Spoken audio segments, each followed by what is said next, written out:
first impressions aren't always what they seem. Like Oscar is gay. That is his choice. We can make fun of that. I did not choose to fall into a koi pond. Welcome to MsMojo, and today we'll be counting down our picks for the top 10 beloved TV characters who are actually big jerks. You could stay with Implata for the day. I'd love to. Before we begin, we publish new content every day, so be sure to subscribe to our channel and ring the bell to get notified about our latest videos. For this list, we'll be focusing on those well-loved small-screen characters who may have seemed like nice guys, but are actually kind of the worst. We're not saying necessarily that we think they are jerks, but that we understand why people do. You're not the best cook in the world.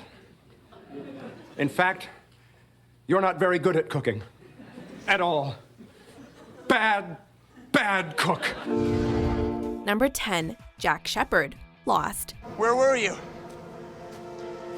Where the hell were you, you son of a bitch?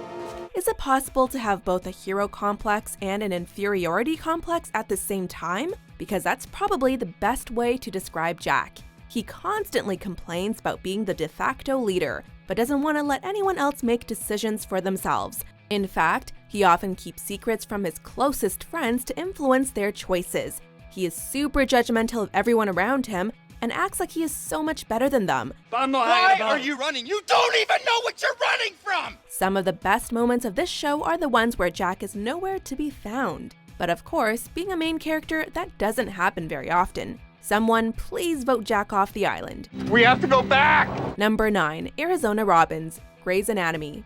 First of all, can we all just agree that she didn't deserve Callie, lest we forget when Arizona cheated on Callie, or that time she dumped Callie at the airport, or just Arizona's general condescending attitude towards her partner all the time. So, yeah, no, you're not moving to Portland. No, but what you are going to do is you're going to go into the chief's office and you're going to beg. I'm not going to grovel. Yes, you are. Seriously, you don't want to mess with me. And then she has the nerve to be overly possessive any chance she gets. As the chief of pediatric, one might think that she would possess a certain level of sensitivity to those around her, but she is completely lacking in empathy because she is so self-absorbed. You know what I didn't ask for? I didn't ask for you, Mark.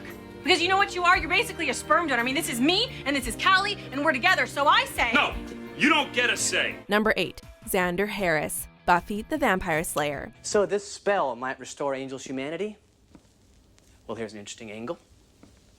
Who cares? Xander may seem like just a class clown, but deep down, he's an insecure guy who often takes those insecurities out on his friends. He may not be a slayer or a witch, but the Scoobies always saw value in him, and yet he always seemed to find a way to blame them for his feelings of inadequacy. Powerful.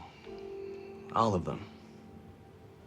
And I'm the guy who fixes the windows. His loyalty to his friends is also questionable. He plays with Willow's emotions when she has a crush on him. He cruelly leaves Anya at the altar because of his own self-doubt. And he is often critical of Buffy's behavior, judging her for dealing with her problems poorly rather than helping her. You don't want to deal, so you hide? Not very Slayer-like. Just leave me alone, Xander.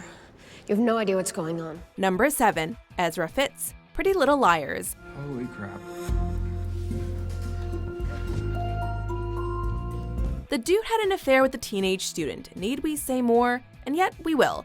The relationship between Ezra and Arya is one of the main romantic pairings of the show, and a beloved one at that. But in reality, the dude is a creep.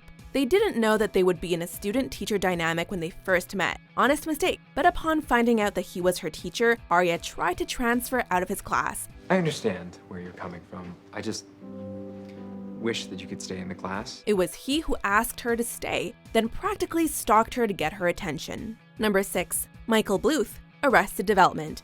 My bike needs a tune-up or something. Let's not blame the bike, okay? It's the poor carpenter that blames his shoddy tools for the— Ow! The great irony of Arrested Development is that Michael criticizes his family for doing exactly what he himself does. Michael always thinks he's better than everyone else and therefore knows what's best for everyone. He is also not the best dad. He slept with a teacher George Michael had a crush on, constantly judges his girlfriends, and neglects his son for work. Oh, I can't. I'm meeting Anne. Who? Anne. Here, you took this picture of us in front of that bagel place before it was burned down. I guess I thought she was with another family. She's kind of my girlfriend. Her? The funny thing is, he complains about how terrible his family was to him growing up, and then turns around and does the same things to his son. Having crappy parents doesn't really give him an excuse for being a crappy parent himself. Actually, I have already signed up for the father-son triathlon. Oh, okay, great. Yeah, I did want to do that with you. I mean, I've promised Steve Holt. You know, he's older. It's more manly. You don't think I'm manly? Number 5, Dawson Leery, Dawson's Creek. Everything between you and me is so complicated. If things between us are complicated, it's because you made them that way, okay? For someone who prides himself on being overly self-aware, Dawson is often pretty oblivious. He spent the first 15 years of his life ignoring Joey's feelings for him, then treats her like property when he finally decides he loves her back. He eventually tosses her away when he decides he wants to sow his wild oats. When Joey and Pacey fall in love, he makes her choose between the two of them, lording their lifelong friendship over her. You can't have him as your boyfriend and me as your consolation prize. You're gonna have to make a choice. And I'll tell you right now, if you choose him, I'm not gonna be around to pick up the pieces when it all falls apart. He is also a jerk to his parents. He is judgmental and neglectful of all his friends, and he throws a tantrum whenever things don't go his way. You know what, Pacey? I feel sorry for you. Because when all this is over, you're really gonna need your friends, and you're not gonna have any. You are not gonna have a single one. Number 4, Sheldon Cooper, The Big Bang Theory. A young woman alone in the big city. Her ridiculous dream of becoming an actress lies shattered about her. Hey, wait a minute. Well, hang on, let's see where he's going. Honestly, most of the characters on this show are absolute nightmares, but Sheldon is the one earning a spot on this list. Sure, he may have some sort of social development issue and doesn't pick up on cues well, but that doesn't excuse his extreme narcissism. He is always putting down his friends and doesn't think anything that isn't about him is important. He imposes unrealistic rules on others that, of course, only apply when they benefit him. And he lies to all his friends about not having a driver's license, so they keep having to chauffeur him around everywhere. 2 years ago, I got my driver's license. What? Number 3, Ross Geller, Friends. Boy, what an ass am I. Everyone's least favorite friend, Ross was totally possessive and jealous, and he always needed to act like the smartest guy in the room. And by the way, Y-O-U-R-E means you are. Y-O-U-R means you're. He didn't trust or respect Rachel when they were together, and he belittled her job. When he thought Mark was trying to put the moves on her, he started marking his territory. Is this about Mark? Oh my God. Okay, it's not. Oh my God. I cannot keep having the same fight over and over again, Ross. He acted like he should be the center of her world, and then slept with someone else. Yeah, we know, they were on a break, but still. Even when they weren't together, he acted like she belonged to him and no one else. He was also just generally pretentious and at times super annoying. See how I'm making these little toys move? Opposable thumb. Without evolution, how do you explain opposable thumbs? Number 2, Eric Foreman, That 70s Show. Eric, remember when you beat him up on the playground? Yep, I kicked his ass. Wait, wasn't he the kid with scoliosis and asthma? Sure, it was the 70s, but Eric never supported Donna's desire to be a modern woman. He expected her to give up her dreams and stay at home with their future children when he was the one with no job, no dreams, and no discernible talents. I was just paying you a compliment. What was the compliment?